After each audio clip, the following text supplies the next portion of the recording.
Bonjour et bienvenue sur le plateau de l'émission Trade ou pas Trade, une émission entièrement consacrée à la bourse en général et au trading en particulier. Cette émission est aussi ce qu'on appelle un document à caractère promotionnel, car on y parlera des produits de bourse Société Générale. Alors vous l'avez compris, pour résumer, parler trading avec des traders que je vais vous présenter maintenant. Alors à ma droite, Marc Daguerre, vous êtes responsable fondateur de DT Expert, un bureau d'analyse sur l'analyse technique et sur les produits dérivés, en particulier les turbos. Exactement. Merci d'être avec nous. Bonjour Marc. Merci à vous. Bonjour. Jean-Luc Huissac, vous êtes fondateur et trader et formateur de l'Institut Perceval Finance. Merci d'être avec nous, Jean-Louis. Et bonjour. Dorian Abadi, vous êtes analyste chez Meilleur Taux Placement. Bonjour. Merci d'être avec nous. Bonjour. Merci à vous. Et là, Jézékel, vous êtes vendeuse produits de bourse, Société Générale. Merci d'être avec nous. Bonjour. Alors, on commence tout de suite avec la rubrique On refait la semaine. Maintenant.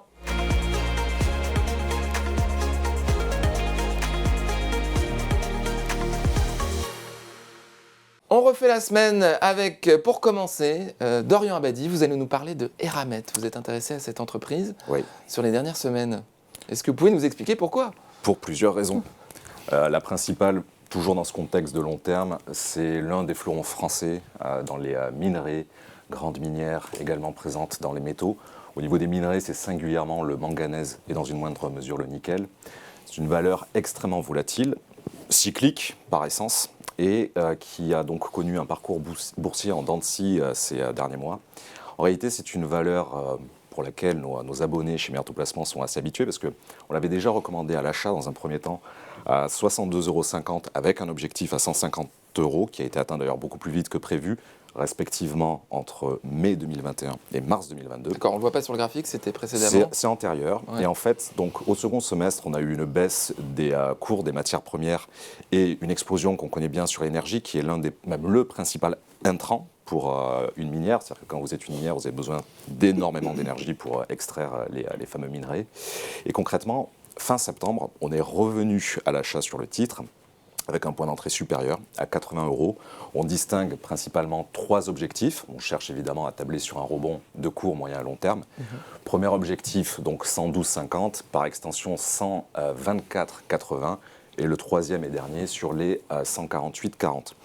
Donc quand on table sur une telle entreprise sur le long terme, en réalité, on se repose principalement sur les besoins de minerais au niveau de l'électrification, notamment dans l'électrique. Pour l'anecdote, d'ailleurs, on a eu hier le Parlement européen qui a enterré la voiture thermique à horizon 2035, c'était attendu. Et donc, en fait, on a des besoins colossaux pour les prochaines années au niveau de la construction, des voitures électriques singulièrement, mais plus largement, même si on n'électrifiait pas le parc automobile, juste au niveau du développement économique des pays émergents, il y a des besoins titanesques. C'est même, pour l'anecdote, assez délirant, la décorrélation totale qu'il y a entre l'offre et la demande. Pour la voiture électrique, sur certains minerais, les projections à horizon 2040, c'est x15, x30, x40 sur la production actuelle. Et Eramet, quand on s'intéresse un peu donc à son bilan, une société extrêmement bien gérée, mais qui prétend en tout cas avoir sous le pied 40 à 50 années de ressources. Donc vraiment, il y a un potentiel de rebond à court terme, techniquement, qu'on peut amplifier donc avec l'effet de levier de turbo, mais aussi un potentiel intéressant à long terme. Et certainement plus rapidement qu'on peut le supposer. Et un dernier mot quand même, parce que tout n'est pas rose, c'est une valeur cyclique, donc très volatile, dépendante évidemment de l'évolution du prix de l'énergie et des matières premières. C'est une valeur aussi qui est exposée au risque politique, parce que les principales mines de Eramet sont basées au Gabon, en Argentine et en Indonésie, donc des pays où la situation politique et fiscale peut évoluer du jour au lendemain pour grossir le trait. Et voilà, et encore une fois, cet intrant essentiel qui est celui de l'énergie. Donc le rebond a commencé. Je rappelle, on est rentré à 80, aujourd'hui on est autour des 106 et on pense qu'il y a encore du potentiel tant sur le court que sur le long terme. Vous parliez des ressources et des matières premières. Marc, lui, s'est intéressé au gaz naturel. Oui, tout à fait. J'allais le dire qu'on était resté dans le domaine des matières premières. Là, j'ai voulu revenir sur quelque chose qu'on avait vu ensemble lorsque j'étais passé en plateau il y a un mois environ. Oui, vous aviez déjà pris position sur le gaz naturel. Absolument. On s'était positionné pour jouer plutôt le biais qu'on sentait baissier. On a ici techniquement une configuration qui est assez révélatrice chez nous, analyse technique, c'est-à-dire cette espèce, vous voyez, de sous-coupe de baisse, de ce qu'on appelle nous un rounding top, où on voit que les cours... Ce qu'on voit sur le graphique, Oui, c'est-à-dire... c'est à la fin de la théorie de dos, vous voyez, les plus hauts sont de moins en moins hauts finalement, le momentum haussier commence à diminuer, on sent que les cours sont en train de, sinon de faiblir, en tout cas que la lutte entre les acheteurs et les vendeurs est plus importante, et finalement il y a une sorte de craquage avec des supports qui sont finalement enfoncés et qui entraîne une accélération baissière assez propre. Et c'est intéressant aussi de revenir là-dessus pour nous parce que j'ai écouté ce que disait Dorian, c'est très intéressant parce que voilà, il a avancé énormément de données fondamentales qui sont très justes, très propres, et on voit que finalement le fondamental et le technique sont des choses qui peuvent être tout à fait complémentaires, qu'il n'y a pas de vérité absolue en bourse. Et on pourrait se dire, bon, est-ce qu'avec ce qui se passe, est-ce que l'énergie, ça ne va pas à nouveau reprendre? Est-ce qu'on ne va pas rentrer à nouveau? On est toujours dans un conflit géopolitique qui n'est pas encore totalement terminé. Pour autant, on a un biais baissier qui a été véritablement avéré, puisqu'on est aujourd'hui, je pense, sous les 2,5. C'est-à-dire que notre objectif de 3,59 a été largement atteint. Donc, effectivement, on avait envie de revenir sur ce... C'est à quel horizon l'objectif de 3,59 ? Mais en fait, là aujourd'hui, on est déjà en dessous. Hein. Et c'était, je pense qu'on s'était vu il y a un mois à peu près. Donc on était à 5,6, 5,7, et on est arrivé à 2,5, oui. Donc c'est descendu assez vite. Alors sortons de l'énergie là pour un instant. C'est vrai que c'est très important, hein, les coûts de production, etc. Pour aller plutôt vers l'indice CAC 40, votre indice de prédilection, Jean-Louis, il ne veut pas baisser. On reste sur des niveaux très élevés, malgré un environnement, vous allez nous l'expliquer, qui est quand même pas forcément l'environnement géopolitique n'est pas bon. Les relations entre la Chine et les USA se détériorent avec l'histoire du ballon. Donc les statistiques économiques sont toujours fortes, c'est-à-dire qu'on ne semble pas aller vers une désinflation telle qu'elle était imaginée il y a encore quelques semaines. Les banquiers centraux ont dit qu'ils allaient prendre des décisions sur la politique monétaire en fonction des statistiques, ce qui amène une spéculation extrêmement importante sur les marchés. Moi, je trouve que là, on atteint des niveaux de spéculation assez forts via les options. Hein. Vous savez qu'aux États-Unis, sur l'S&P 500, vous avez des options tous les jours. C'est les volumes qui... on voit sur les volumes, oui, et puis sur les mouvements que ça amène, si vous voulez, parce que si vous achetez une option, vous pouvez par exemple vendre le contrat à terme, etc. Vous êtes protégé, donc on voit qu'il y a beaucoup d'intérêt spéculatif sur ces marchés.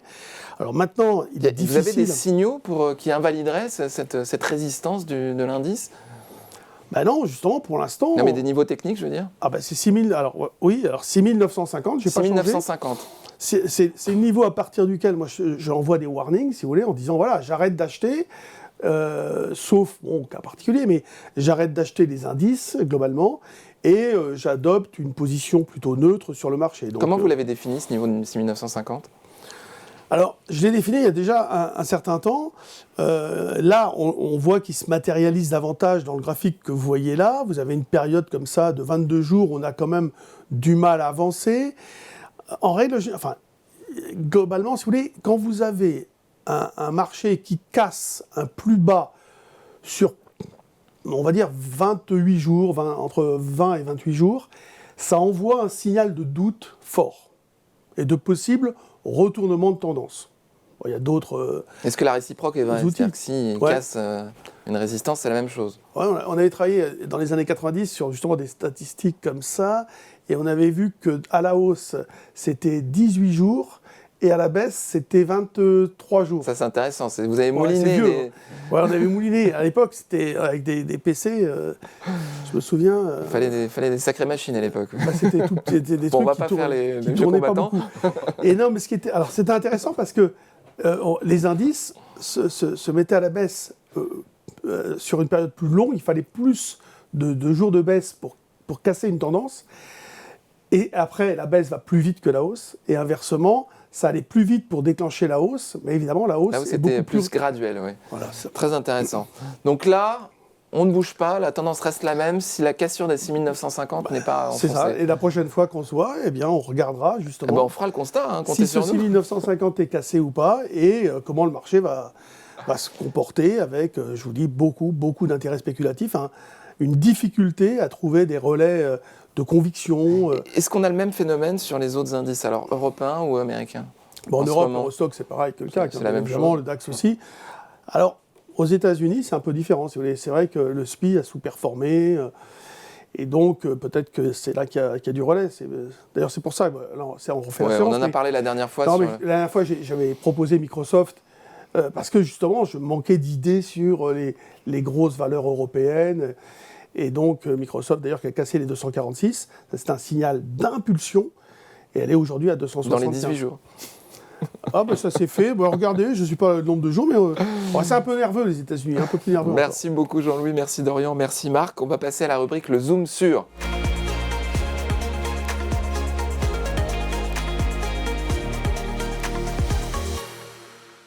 Le Zoom sur avec Léa Gézéquel, vendeuse produits de bourse Société Générale, qui va nous parler des différences du match entre les futurs et les turbos. Léa, c'est à vous. Oui, merci beaucoup.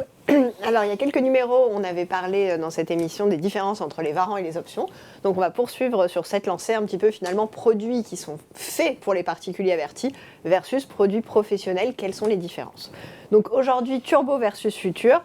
Ces deux produits ont le même objectif, c'est-à-dire avoir une exposition linéaire aux variations du sous-jacent, mais avec de l'effet de levier. Donc c'est uniquement le cours du sous-jacent qui va déterminer le calcul du futur ou du turbo, mais avec un effet de levier qu'on va choisir.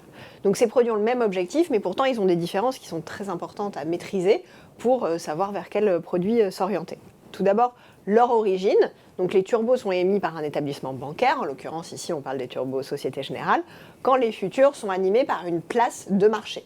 Donc c'est pas du tout la même origine, le même fondement. Animé ou proposé, parce que l'animation des courses, c'est des market makers, c'est des teneurs de marché. Exactement, mais leur origine est la place de marché.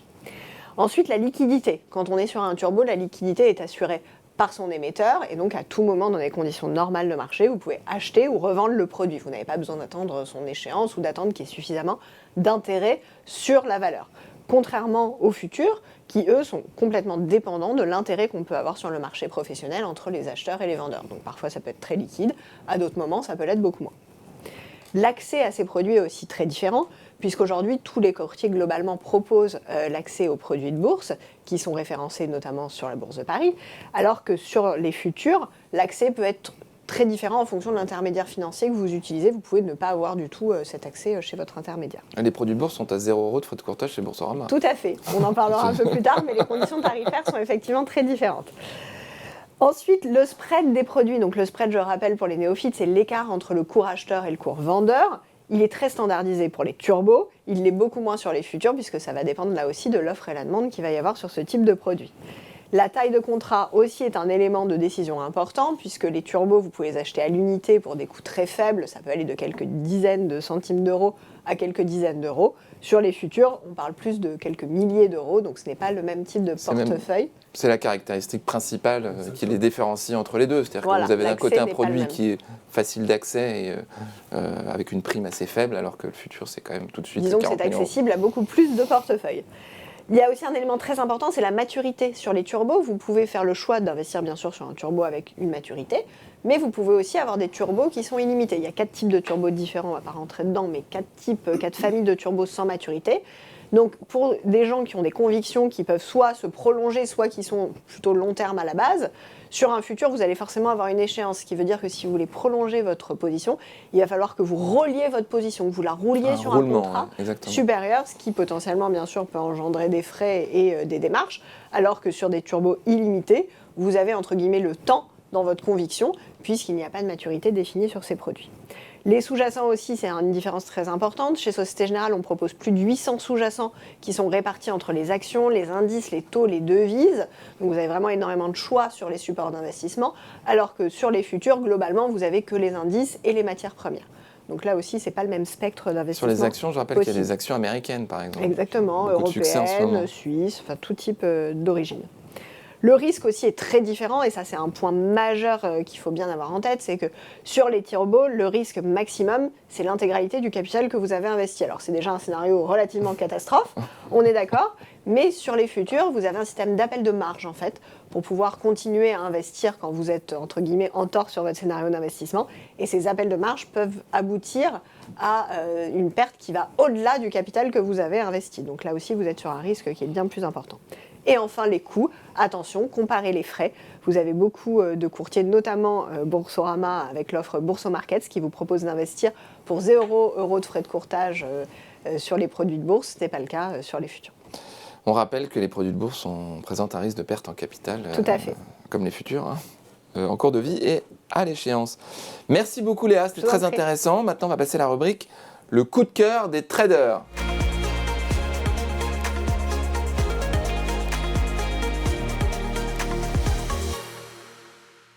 Le coup de cœur des traders, vous connaissez le principe, chacun de nos invités a 1 minute pour convaincre les deux autres. Les deux autres diront s'ils sont d'accord ou pas avec leur petite raquette de ping-pong verte ou rouge, pour dire s'ils sont d'accord ou pas sur le scénario qui leur est présenté. 1 minute pour convaincre, c'est le coup de cœur des traders. On va commencer par Dorian Abadi. Dorian, allez-y, on va mettre le chronomètre, c'est bon, j'ai les 60 secondes qui apparaissent sur l'écran. 3, 2, 1, c'est à vous. Téléperformance, pour 2 raisons principales, on le voit très nettement sur le graphique.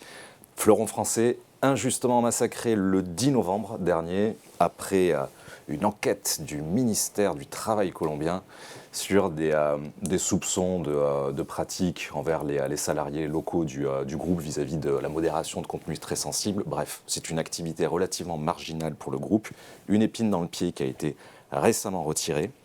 Et donc, quelques jours après, quelques séances après, on a tablé sur un rebond qui était déjà amorcé, en investissant sur les 235 €. Plusieurs objectifs, 255, pas incroyable puisqu'on est dessus, donc déjà un niveau atteint. Par extension, on a les 276, 298, sur le long terme, 333 €. Ce premier objectif à 276 peut bien sûr être amplifié par l'effet de levier du turbo. Et globalement, voilà, on a déjà eu une très belle amorce de rebond. On pense qu'il y a encore un peu de potentiel, que ce soit pour du court, moyen ou long terme. Parfait, vous êtes parfaitement en ligne avec les 60 secondes qui vous étaient attribuées. On va maintenant interroger Jean-Louis et Marc pour savoir s'ils sont d'accord ou pas. Ah, il y en a un qui hésite là. Ouais. Alors, on va pas commencer par vous, on va commencer par Jean-Louis. Alors, déjà, j'ai pas compris si j'achetais ou pas là. On achète, bien sûr. Tu as des objectifs supérieurs à la donc j'achète cotation à actuelle. 260. Tu peux le faire aujourd'hui. Tu vas avoir un premier potentiel limité à 276. C'est Ok. cher aujourd'hui. Idéalement, notre prix, 235. Ok, si non, jamais parce on est que- là. Mais oui, tu achètes. Voilà, ok, c'est ça l'idée. Non. Non, pourquoi? Parce que ça a beaucoup, le cours a beaucoup progressé. J'ai pas, dans la configuration de marché, un stop loss proche. On le met toujours en dessous de notre prix d'entrée. Je n'ai pas eu le temps de l'évoquer, mais effectivement, en dessous des 235, on invalide le scénario. Ce qui peut-être est trompeur sur la capture d'écran, c'est qu'on est ça fait loin très- déjà. pas tant que ça par rapport aux objectifs évoqués. 260, 230, ça fait plus de 10%. Et tu es très c'est loin jouable, surtout je suis d'accord. des plus hauts. Ouais, voilà. Il y a quand même quelque chose un peu de cassé chez Téléperformance. Moi, c'est vrai que dans la grande descente, là, j'ai acheté pas très bien à 195. Le lendemain, j'avais encore un peu peur et je me posais beaucoup de questions. C'est vrai que ça a été un événement mais violent. On a eu 20% de... Où pourtant 30, la même, direction 30, a ouais. réagi très vite, très bien. Il y avait rien à dire. Ouais. Mais elle a mis 3 jours à vraiment redécoller. Et c'est le 4e qu'elle est repartie, on va dire, au-dessus des 200. Bon, là, moi, ce que je trouve, hein, c'est que j'ai l'impression que, si vous voulez, et on est tous dans ce cas-là, on manque d'idées fortes, je trouve, et on prend le risque d'acheter des valeurs trop chères. Voilà. Donc je pense qu'elle est trop haute, trop chère, et que c'est pas maintenant qu'il faut l'acheter. Peut-être qu'en effet, si elle baisse vers 230 et quelques, là, 233, pourquoi pas? Parce que là, graphiquement, il y a quelque chose, en effet. Mais là, aujourd'hui, la réponse est non, donc. Très bien. Marc? Je vais être un peu plus nuancé. J'étais assez d'accord avec Dorian en général. C'était une valeur sur laquelle j'avais envie de revenir, mais sur laquelle ça a été un peu compliqué pour d'autres raisons. Et techniquement, moi, là, je vois un potentiel aussi à très court terme, mais qui n'est pas aussi important que ce qui était annoncé. Je pense que le vrai point d'entrée pour aller aussi haut sera un peu plus bas. Voilà. Donc dans le directionnel en plus long terme, je suis assez d'accord. Dans le timing d'intervention, j'aurais peut-être attendu un petit peu. Voilà. Très bien. Une réponse? Je rejoins le fait que ce soit au prix actuel un peu cher, vu que le premier objectif est à 276. Si effectivement on a ce retour sur point d'entrée à 235, moi je sais que je vais renforcer. Graphiquement, il y a peut-être quelque chose à 250 aussi? C'est un niveau rond, c'est un niveau psychologique. De mon point de vue, c'est pas forcément un gros niveau technique comme peut l'être justement celui des 230, 235. D'accord. Et au-delà du court terme, pour moi, le potentiel technique nous fait, même sur le moyen et le long terme, revenir au-dessus des 300 € sur cette pépite française. Très L'achat bien. agressif, c'est 245, c'est l'épaule du mois d'octobre, là, le petit point bas du mois D'accord. d'octobre. Ah oui, je vois. Très bien. Marc, c'est à vous. On va préparer le chronomètre. Oui, attention, Ouais, je vous je ai suis surpris. Non, pas du tout. Ah non, j'ai toujours été dans la minute, moi. C'est bon, je suis pas de... Parfait, alors 3, 2, 1, c'est parti. Marc, vous allez nous parler de Carrefour. Oui, je vais vous parler de Carrefour. Alors en amont, parce que je pense que j'aurai le temps, on a écouté ce que disait Jean-Louis sur le CAC tout à l'heure. On voit qu'on est tous en train de se demander quel est le potentiel de hausse. Et je pense que nous, traders qui avons un peu l'habitude, on est dans ce qu'on appelle une période de stock picking où on peut avoir des valeurs qui baissent, d'autres qui montent. On n'est pas dans une tendance globale de marché où on va avoir un mouvement haussier global ou un mouvement baissier. On a décidé, nous, de se positionner sur Carrefour à la baisse. Ça rejoint un peu ce que je vous disais sur la configuration qu'on avait sur le gaz naturel. Alors là, c'est pas exactement la même, mais on voit que Carrefour a du mal à vraiment repartir, à retrouver un momentum haussier. On a, nous, un niveau qu'on appelle un overlap qui avait été légèrement dépassé. Vous voyez, au niveau des épaules, là, ce qu'on appelle les épaules, on a une formation qui pourrait être une épaule tête épaule. Évidemment, la validation d'une telle figure doit passer par la cassure de la ligne de coup, mais nous, on a l'habitude d'anticiper un peu parfois certains mouvements parce que dans le timing d'entrée, en termes de ce qu'on appelle le risk-reward, on a un objectif d'entrée qui est quand même proche de notre stop, puisque le stop va se trouver au niveau des épaules. Et par la suite... Ah, pardon, j'ai perdu. C'est fini, Voilà. c'est fini. Bon, très bien. Mais on a compris l'idée, je crois. On a compris l'idée. Dorian, Non. Jean-Louis, qu'est-ce que vous en pensez? Nope. Pour au moins Ah là là là là. Allez, c'est parti, Dorian, dites-moi. Pour 3 raisons principales, technique, fonda et structurelle. La technique, tu l'as dit, il y a visiblement donc une épaule tête-épaule en cours de formation. Tu l'as dit aussi, il faut attendre normalement la ligne de couche. Je trouve que c'est très prématuré de l'anticiper à ce stade. La fonda, c'est les résultats exceptionnels qui ont été publiés hier au titre de 2022. Je crois qu'on a un résultat net à plus 7,5% sur un an. Malgré la crise, malgré l'inflation, résultat record pour Carrefour. Pour la grande distribution, un plus 7, c'est... Plus assez exceptionnel. 7,5 pour Carrefour sur le résultat net en 2022, à 1,21 milliard. Résultat exceptionnel. À l'ouverture, conséquence directe ce matin, elle prend 5 ou 6%. Je me demande même si, graphiquement, ça ne remet pas en cause justement la construction de cette ETE.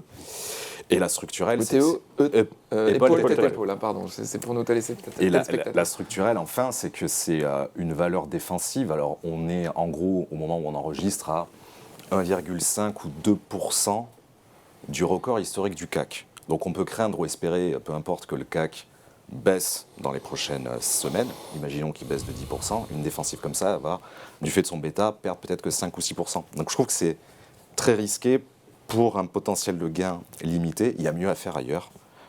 Si on veut shorter le marché, si on veut investir à la baisse. Et donc, vous repartez avec votre valise. Là. Ah non, mais moi, ça me va très bien.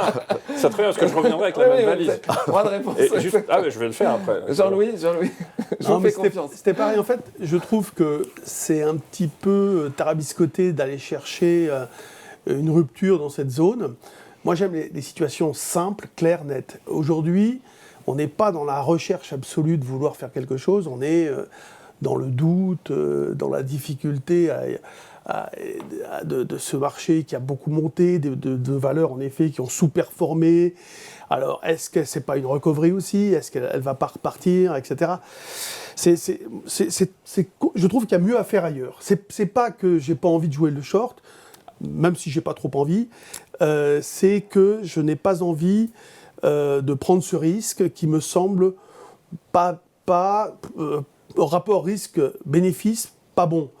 Donc là-dessus, moi je préfère ne rien faire et attendre, voir si en effet ça sort par le haut ou alors par le bas, de l'épaule tête-épaule. Je trouve que la configuration n'est pas excellente sur le plan technique. Vous restez à l'écart. Marc, droit de réponse. Alors là, allez-y, hein, parce que... Ah non, pas du tout. Non, moi je laisserai le marché donner sa réponse. Juste, je vais revenir sur une chose que Dorian a dit. Alors j'ai entendu donner beaucoup d'arguments. Il y a deux choses. Moi, Carrefour, ça fait longtemps que je la suis, cette valeur. Et à chaque fois qu'on croit qu'elle va avoir du potentiel, elle est dans un trend vraiment très mou, baissier de très long terme. Et même malgré des résultats, des nouvelles, etc., elle n'a jamais réussi à reprendre le dessus, d'une part. Ensuite, les résultats, résultats en bourse, et ça, Dorian, je suis désolé, mais on le sait depuis longtemps, enfin moi en tout cas, je l'ai perçu, ce sont des impacts qui sont très ponctuels en fait. C'est-à-dire qu'on peut prendre 8% en 2 jours ou perdre 8% en 2 jours, mais le 3e jour, 4e jour, ça n'a plus aucun impact. Le reste reprend le dessus. Donc effectivement, les résultats étaient bons, et d'ailleurs, quand j'ai envoyé ma réponse à Léa, je ne savais pas encore les résultats, donc j'avais pris un risque, puisque il y a eu le délai. Mais malgré tout, je continue de penser, tant qu'on n'est pas passé au-dessus de mes niveaux de stop, qu'il y aura un potentiel baissier, et on verra la prochaine fois que je viendrai vous voir qui a eu raison. C'est intéressant ce que vous dites sur l'impact des résultats. Donc pour vous, c'est spontané, ponctuel. Oui, j'ai sorti un article. Il peut y avoir, ça c'est très intéressant. Il y a 2 choses qu'il faut vraiment savoir pour ceux qui nous écoutent sur les résultats. D'abord, le marché price le consensus. Parce que parfois, j'ai des clients un peu, j'allais dire, moins éduqués qui me disent « je ne comprends pas, les résultats sont catastrophiques, le titre prend 2%. » Bon, on attendait qu'ils soient extrêmement catastrophiques. Ou inversement, les résultats sont très bons, le titre perd 2%. Oui, mais on attendait à ce qu'ils soient excellents. Bon. Donc déjà, il faut savoir ça. Il ne faut pas avoir le réflexe de dire les résultats sont bons, je vais acheter la boîte, bon, d'une part. Et d'autre part, de ce que j'ai vu, moi, régulièrement, j'ai vu parfois des résultats phénoménaux, même sur des entreprises comme Apple, etc., qui ont un impact très concret et très court terme, en fait, 1-2 jours. Et je pense que demain, par exemple, si on regarde l'ouverture de Carrefour, je ne suis pas persuadé qu'elle reprenne 3% encore une nouvelle fois. Très intéressant. On va passer à Jean-Louis maintenant. Jean-Louis, vous allez nous parler de Korian. Oui. Et attendez, on va mettre le chronomètre et puis c'est parti. Merci beaucoup Marc. 3, 2, 1, c'est à vous Jean-Louis. Donc Korian, prise en charge de personnes dépendantes, il se développe en Espagne pas mal dans tout ce qui est mental. Alors là, je vous parlais de situation simple. Pour moi, c'est une situation simple. On est sur une zone support. Alors le secteur avec Orpea est complètement massacré. Ça spécule sur Orpea d'une manière incroyable, on pourrait en faire une émission d'ailleurs, dans l'attente de l'augmentation de capital. Là, c'est quand même une boîte qui est bien gérée, un peu comme Elena, le Noblage, et vous voyez, si vous voulez, qu'il y a une zone d'achat potentielle avec comme repère de rupture du scénario quelque chose de simple, c'est la zone basse, qui est très proche du court côté. Voilà. Donc, dans l'idée d'aller chercher quelque chose, j'ai préféré prendre une valeur comme ça, qui a un rendement de 3-4%. Et comme c'est volatile, il y a 17% de potentiel de hausse sur le premier objectif. Stop. Merci beaucoup Jean-Louis, c'est très clair, c'est simple comme vous le dites. Alors on va voir si nos camarades sont d'accord avec vous. Alors nous avons un stop ici et nous avons un go ici. Dorian, la parole est à vous. C'est pas cher, c'est sûr. Moi, tant que le secteur n'est pas complètement purgé de l'affaire Orpea, j'en reste extrêmement éloigné. J'aime bien dire que j'attrape pas un couteau quand il tombe. Alors certes, on est sur un support, mais je crains qu'il y ait à nouveau une dégringolade de l'ensemble du secteur, Orpea, Korian et les autres concurrents cotés au niveau européen. C'est une position, et on est là pour ça, évidemment spéculative. Je comprends bien l'argument technique et le potentiel, mais je préfère rester clairement à l'écart de ce secteur. Tant que c'est pas clarifié. Ouais. Marc. Oui, alors en termes de stratégie d'investissement, d'un point de vue fondamental, c'est très compliqué de se positionner sur ce secteur. On a cru Orpea mort et finalement, apparemment, l'État va intervenir d'une certaine manière. Donc ça va certainement relancer la machine d'une certaine manière. Et là, en tout cas, d'un point de vue stratégique, je trouve qu'on est sur des niveaux qui sont intéressants. Jean-Louis a identifié un support. Je ne dis pas qu'il aura forcément raison, mais je dis qu'en termes, nous, ce qu'on fait dans notre métier, c'est trouver des points d'entrée qui sont intelligents. Ce n'est pas forcément qu'on va avoir raison. Le marché a toujours raison, de toute façon, ce serait trop simple. Mais je pense que le potentiel là, de gain par rapport au niveau de stop qui n'est pas très éloigné, un peu comme ce que j'avais vu moi sur Carrefour, dans l'autre sens, je pense qu'il est intéressant et que ça ne me semble pas complètement aberrant. On verra par la suite ce que peut donner le secteur en général, comme l'a dit Dorian, qui est quand même assez touchy en ce moment, mais je crois que graphiquement parlant, c'est quelque chose qui me semble sensé. Voilà. Jean-Louis, un petit élément de réponse oui, sur mais en le fait, secteur, oui, sur le fait de se positionner sur ce secteur-là. Sur le secteur, l'affaire Orpea, elle dure depuis des mois et des mois maintenant. Donc, c'est compliqué. Marseille, maintenant, ils ont trouvé des solutions. Mais après, l'augmentation de capital va se faire dans quelques mois, même, je crois que c'est pas tout de suite. Ouais.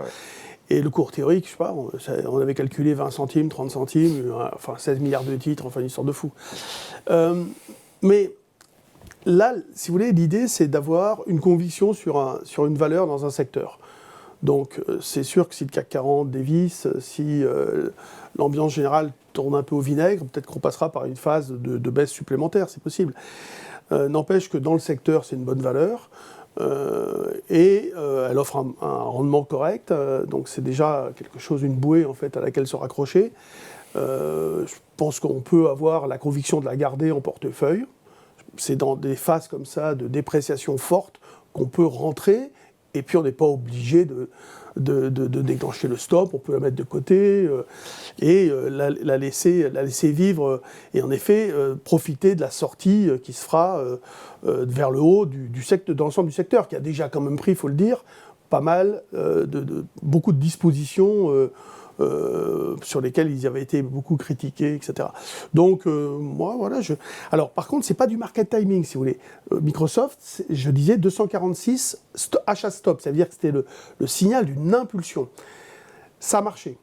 C'est vrai que toutes les valeurs, souvent qu'on donnait comme ça sur des niveaux, des machins, qui étaient en train de baisser, ça marchait pas forcément parce que justement, il n'y avait pas le market timing, il n'y avait pas le moment où la valeur était en train de remonter. Donc là, on peut aussi attendre ce momentum et essayer de le définir. Mais ça va peut-être être la rupture par le haut du dernier... Des 10,97 là. Oui, par exemple, mais oui, ça l'a fait payer 10%. En momentum, accélération en français. Et donc, moi je pense que c'est raisonnable si on cherche un support dans le secteur, défensif quand même, bon, il va finir par l'être, même s'il est très spéculatif en ce moment. Donc voilà, c'est pour ça que j'ai proposé cette valeur. Très intéressant. Merci beaucoup Jean-Louis. Et maintenant, on va passer à la rubrique « À vos marques ».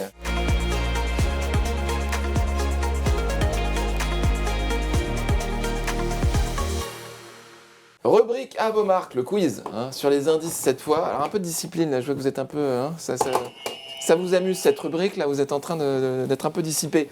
Alors on va commencer, Léa, c'est sur les indices cette fois. Oui, tout à fait. Alors, on a des spécialistes des indices, là, on va voir s'ils sont forts. Vous les connaissez, mais un petit rappel ne vous fait jamais de mal.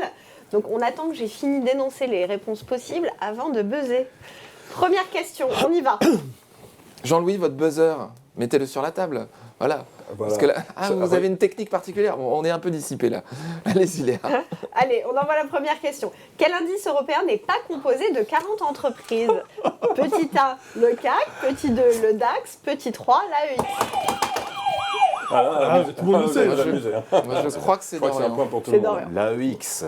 Effectivement. Bon. Ouais, Il y avait un piège qui apparemment vous fait tous bien rire, mais peut-être que nos téléspectateurs sont tombés dedans. Le DAX. Le DAX, jusqu'en 2021, était composé de 30 valeurs. C'était le DAX 30, mais depuis 2021, ce n'est plus le DAX 30, c'est juste le DAX, mais il comprend 40 valeurs, tandis que l'indice hollandais, l'AEX, n'est composé que de 25 valeurs. Un point pour Dorian. Non, pour tout le monde. Non, pas pour tout le monde. Ah non, non, je ne suis pas d'accord. J'ai entendu la sonnette de Dorian en premier. C'est plus une question de 0, culture, 0. c'est une question de rapidité maintenant. Je vous demande de vous taire. Il entend mieux de l'oreille gauche. Moi, je savais que j'étais désavantagé. Je vous demande de vous arrêter. Deuxième question. Est-ce qu'il peut citer les 25 valeurs de l'AX? Bien sûr, Ok. mais tout à l'heure, hors antenne. Deuxième question. Quel est le plus vieil indice au monde? Est-ce le FTSE, le Nikkei ou le Dow Jones? Marc. Le Dow Jones. Effectivement, c'est le plus vieil indice au monde, créé en 1896 par deux journalistes du Wall Street Financial News, Charles Dow et Edward Jones. Et le Dow Jones a la particularité d'être calculé sur une moyenne arithmétique des valeurs des actions qui le composent. Méthodologie controversée par rapport aux autres indices mondiaux. Alors que le DAX. On verra sur la prochaine question, merci. Un point pour Dorian, un point pour Marc, 0 pour Jean-Louis. Troisième question. Comment est calculée la pondération des entreprises du CAC 40 ? Est-ce proportionnellement à la capitalisation boursière, proportionnellement au nombre d'actions qui le composent ou proportionnellement au prix de l'action ? C'est Marc. Petit 1, proportionnellement à la capitalisation. Oui, effectivement, le CAC 40, comme de nombreux indices, est calculé avec la capitalisation boursière. Je vois Jean-Louis qui hoche la tête. Il y a néanmoins deux autres éléments à prendre en compte, en plus de la capitalisation qui est le socle. C'est le flottant. Oui. Le flottant. Voilà. Et c'est pour ça que j'ai pas répondu, moi. Parce qu'il n'y avait aucune des vraies. Pour moi, il n'y avait pas de... Je suis assez d'accord avec Jean-Louis. Le flottant. Mais par rapport à ces Oui, mais trois... C'est des éléments additionnels. La base reste quand même la capitalisation boursière Oui, des tout à fait. entreprises. C'est le premier critère de choix. Mais à ce critère se rajoute le flottant. Donc le flottant, pour ceux qui nous écoutent et qui ne sont pas familiers avec cette notion, c'est en fait le nombre d'actions qui sont vraiment librement échangeables tout de suite dans le marché.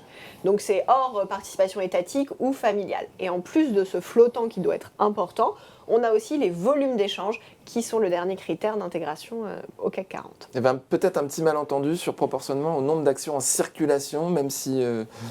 la capitalisation, c'est le nombre d'actions en circulation multiplié par le cours de l'action. Très bien, écoutez, Marc a répondu correctement, c'est bien ça? Tout à fait. 2 points pour Marc, 1 point pour Dorian. Et on retient votre juste. Non, c'est pas grave. Hein. Non, mais on retient votre doute. Pour l'instant, tout le monde savait tout, quand même. On va voir si ça C'est vrai. continue. On va voir si ça continue. 4e question. Quel indice réintègre les dividendes des entreprises qui le composent? Le DAX, le CAC 40 ou le S&P 500? Bah non. C'est Jean-Louis. C'est Jean-Louis. Bah, tu l'as fait avant. Tu l'as fait avant. Ah bon? C'est Jean-Louis. Bah, tout le monde le sait, DAX. Effectivement, donc sur les indices, vous avez 2 manières de calculer l'indice. Soit vous réintégrez les dividendes qui sont détachés par les composantes de l'indice. Dans ces cas-là, on parle d'un indice qui est total return. Ou alors, vous choisissez de détacher les dividendes qui sont détachés par les actions qui composent l'indice, comme on a sur le CAC 40 ou sur le S&P. À savoir quand même que tous les indices qui sont price return, donc sans dividendes, ont aussi en général une version total return qui calcule leur cours avec réintégration des dividendes pour pouvoir comparer plus facilement des indices les uns les autres. On ajoutera que le DAX fait figure d'exception. Oui, exactement. Oui, absolument. C'est ce que j'allais dire. Et c'est que quand on compare la performance du DAX et du CAC, on n'a pas à rougir, même si le DAX est Non. bien au-dessus, parce C'est pour qu'il ça qu'on y a une calcule aussi réintégration de tous les Le dividendes DAX, depuis quand depuis vous toujours. intégrez des dividendes, en fait, vous faites l'indice d'un portefeuille. À 3% par an pendant Un 30 ans, ça fait portefeuille beaucoup. a les dividendes, et donc le DAX, c'est le portefeuille. Le CAC 40, c'est la richesse représentée par la société, donc les sociétés. Donc quand elles distribuent, cette richesse sort de la société pour aller vers l'actionnaire. Donc c'est normal que le CAC 40, enfin que les indices de marché, pour pouvoir comparer le présent avec le passé, notamment faire des analyses graphiques, il ne faut pas tenir compte de l'intégration des dividendes, sinon Donc quand on fait une Totalement. analyse technique sur le DAX, Oui. on prend un DAX il faut savoir la différent. faire. Ouais. Oui, parce que c'est pas Donc évident. vous prenez un du coup. DAX netté des dividendes. Il faut savoir la faire. En fait, non, mais c'est plus compliqué. Oui, mais c'est plus compliqué Sachant que ça. qu'en plus, dans la réintégration des dividendes, il y a aussi une question supplémentaire de savoir si on prend un taux de fiscalité de rétention du dividende ou pas. Donc Non, attention quand on compare les indices, Non. il y a quelques subtilités à avoir en tête. Dernière question. Dernière question. 1 point pour Jean-Louis, 1 point pour Dorian, 2 points pour Marc. Question décisive. Quelle est la fréquence de calcul du CAC 40 Ah. 1 seconde, 15 secondes ou 30 secondes? C'est Jean-Louis. Alors, c'est pas le calcul. Il n'a pas la réponse. mais Si, il a la le droit de publi- pas. c'est la Je la connais parce que publication. vous, ce que vous voulez dire, c'est 15 secondes. Oui. Parce que c'est la publication, en effet. Il est calculé en temps réel. Oui. Mais il est publié toutes les 15 secondes. Avant, c'était toutes les 30 secondes. C'était il y a 2 ans encore, ou Plus peut-être que ça, plus que ça. Le temps passe Un petit vite. peu plus. Oui, peut-être. Donc c'est une réponse correcte. Tout à fait. Bien sûr. Vous aviez quelque chose à Absolument ajouter, correct. Léa? Parce Non. qu'il nous a Rien tout du tout. tout Jean-Louis a expliqué. été parfaitement clair. Merci beaucoup, merci Léa, merci Dorian, merci Jean-Louis, merci Marc. Si vous aimez cette vidéo, vous pouvez le dire. Et nous vous donnons rendez-vous la prochaine fois, dans 15 jours j'imagine. À bientôt, merci beaucoup.